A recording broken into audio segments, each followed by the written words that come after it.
Hello everyone. For today's video, what I would like to do is to try out this handheld slitter that I made. This is a product of forging and grinding, but mainly grinding.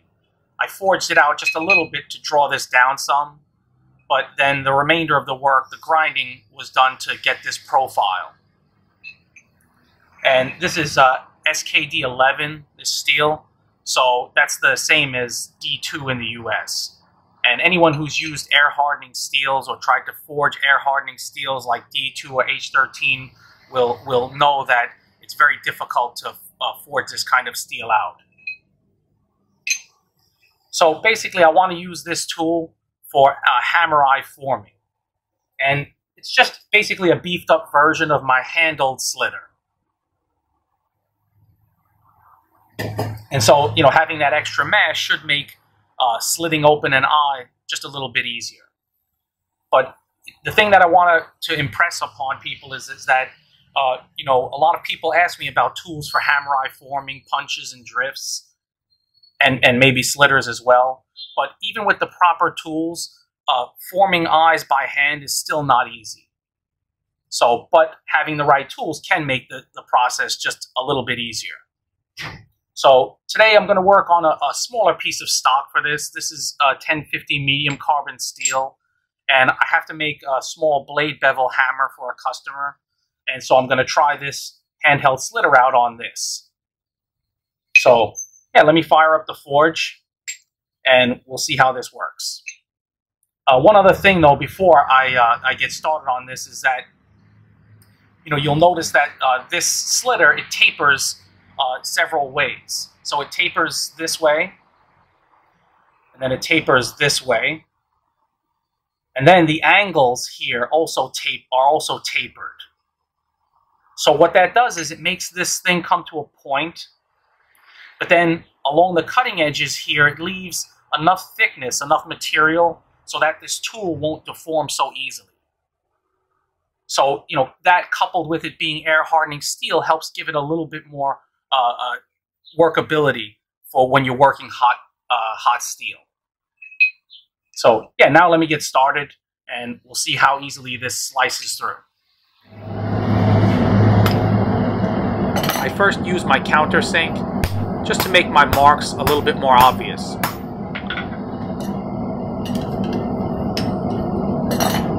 I want to thank John Alleman and Deborah Richards for their donations. Thanks. And now on to the slitter.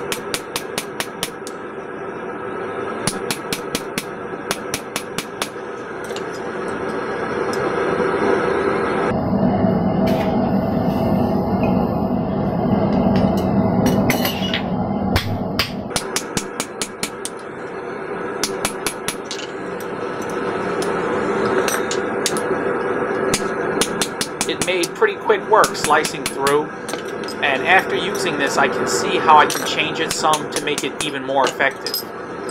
Specifically, I think I'm going to thin this tool down some. I wanted to continue with the slitter, and so I'm using that copper plate just so I don't mar my anvil.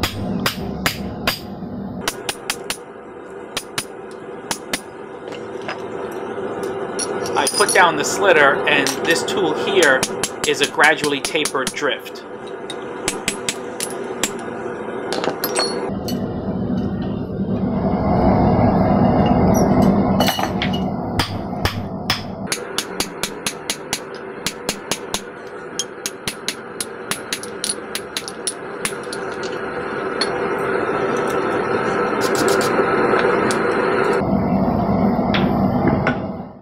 so I took a couple more heats off camera to drift this hole to shape. And overall, I have to say that I'm pleased with the slitter. You know, even though this is not a very big piece of steel, not very thick, I'm happy with the number of heats. I don't know, I'll have to go back and look at it. I think maybe 3 that it took for me to get this to slice through. You know, so that's definitely an improvement. And if I was to be working on thicker stock, you know, obviously the number of heats will increase, but I still think it's within an acceptable range.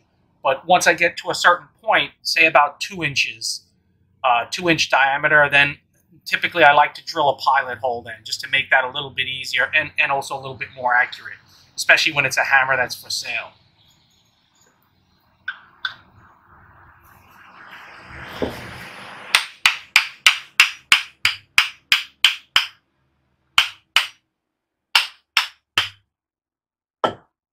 So this, you know, this still has a lot of work to go still to finish it out, the handle and some dressing on the hammer itself.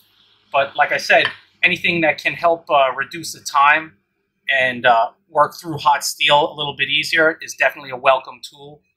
You know, this is something, this kind of a slitter, a handheld slitter, is something I'm considering offering. I'm kind of fooling around still, thinking about the angles a little bit and what might be even better than this. But so far, this is pretty good. And then the one good thing, too, is that you can see I didn't touch this. I didn't dress it after using it. And there's minimal distortion or, you know, blunting of this edge. In fact, I would say almost nothing.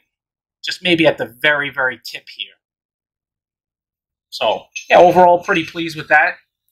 I'll continue to experiment and find better ways to get things done. And like I said, you have to just keep in mind that hand forging, you know, it's not always an easy job, even with the proper tools, as I said earlier. Okay, hope you've enjoyed this. Take care.